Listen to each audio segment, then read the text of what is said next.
प्रवचन दे रहे हैं मोहन भागवत जी।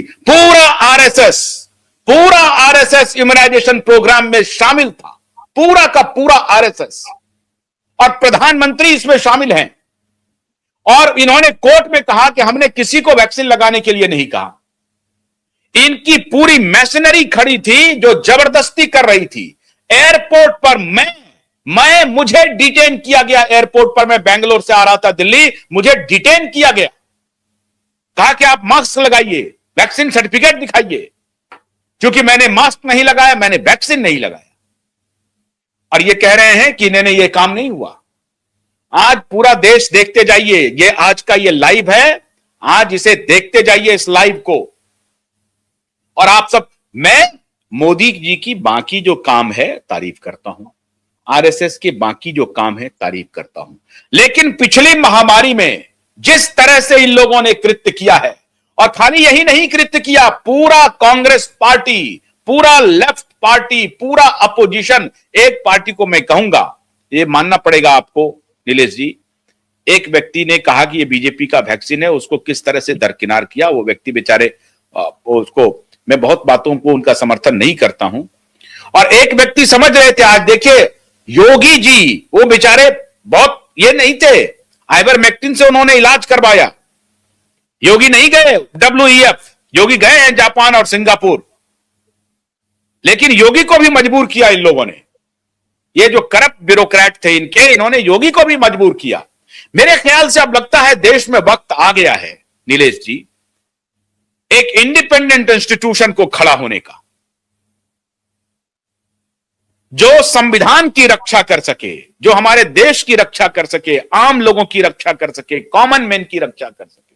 वो वक्त आ गया है।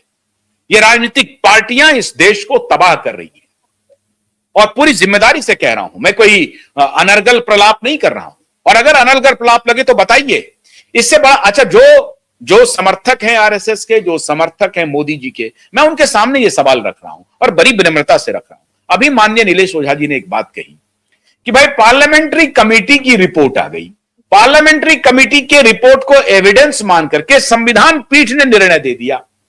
6 साल हो गए, उस संस्था के खिलाफ एफआईआर क्यों नहीं हुआ? एफआईआर तो छोड़ दीजिए, उस संस्था के मुखिया को घर में बिठा बिठा करके कॉफी चाय पिलाया आपने, और कहा कि ये तो महामारी है, महामारी है, महामारी है। अरे महामारी पूरी तरह से प्रायोजित महामारी थी, पूरी तरह से प्रायोजित महामारी थी। तो नीलेश जी, मुझे लगता है कि वो वक्त आ गया है। ये खाली रिया चक्रवर्ती, और ये पूरा वही गैंग है सर, वो रिया चक्रवर्ती, आदित्य ठाकरे, और इसीलिए आदित्य ठाकरे के खिलाफ एक्शन नहीं हो रहा है, रिया चक्रवर्ती के खिलाफ एक्शन नहीं हो रहा है।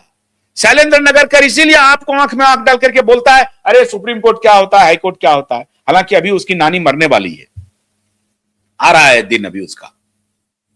तो ये तो बहुत अच्छी बात है। मैं माननीय जस्टिस सूर्यकांत जी से आग्रह कर रहा हूं कि केवल ये जो आपने कहा है कि झूठा केस, झूठा मुकदमा, झूठा चीज किसी ने भी किया है उसको पकड़िए, बीट प्राइम मिनिस्टर और बीट मोहन भागवत और beat Rahul Gandhi, beat Sonia Gandhi, beat any politician, beat any corporate head.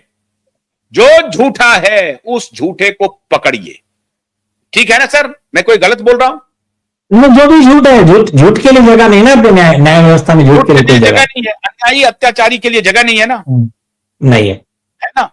तो ये आपका ये कहना कि जज सीजेआई सूर्यकांत ने बहुत ही पाथ ब्रेकिंग संज्ञान में लिया है कि जो झूठी बात है, झूठा जो कुछ भी आप झूठ करके बरगलाने की कोशिश करोगे, इंस्टीट्यूशन को गुमराह करने की कोशिश करोगे, अदालत को, यह काम अब आगे नहीं चल सकता है।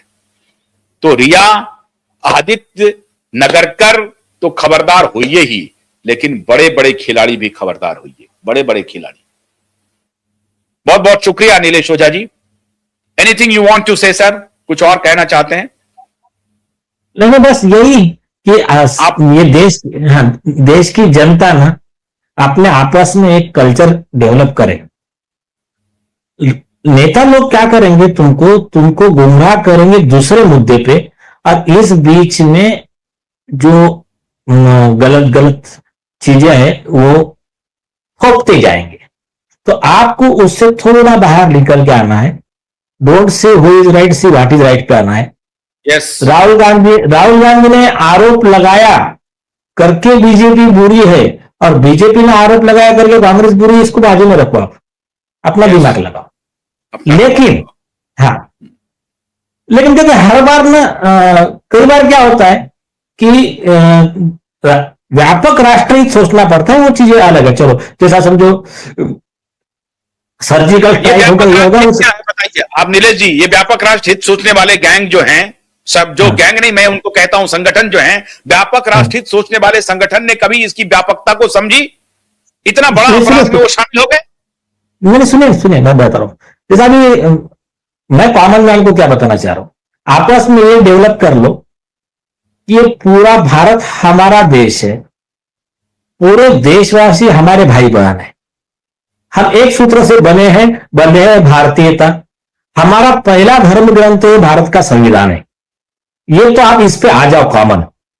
आप बसता है एक छोटी सी चीज देखो, अगर हमको किसने बोला कि बाहर एक्सीडेंट हो गया किसी बच्चे का, तो हम तुरंत दौड़ते जाते हैं उसको बचाने के लिए। हम ये देखते हैं क्या कि वो बच्चा हिंदू है, मुस्लिम है, ये कास्ट है, वो कास्ट है, कभी हम पूछते हैं क्या?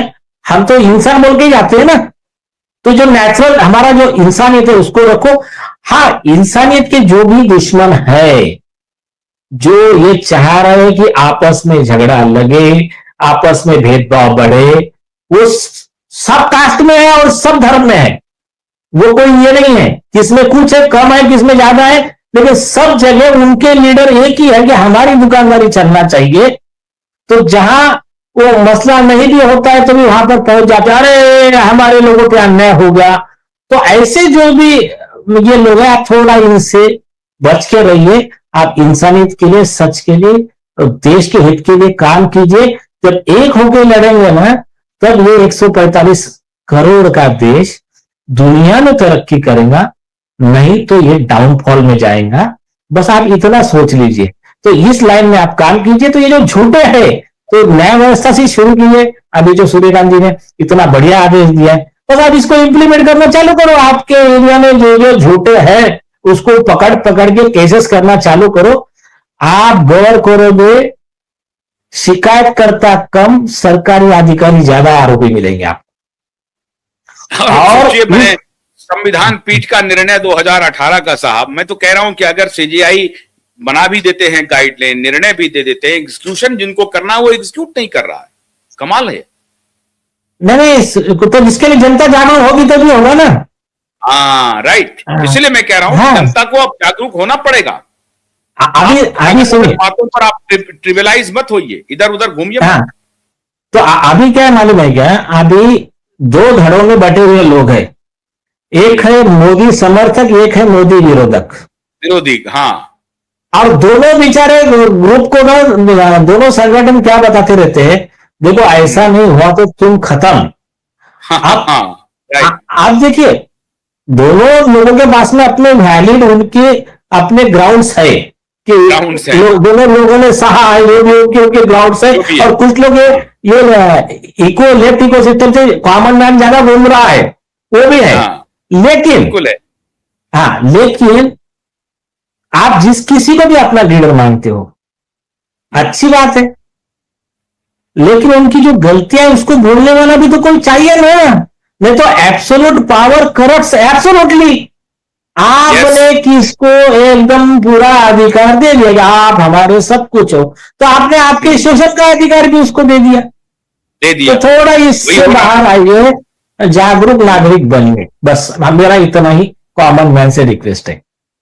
बहुत बहुत शुक्रिया नीलेश ओझा जी, बहुत बहुत शुक्रिया।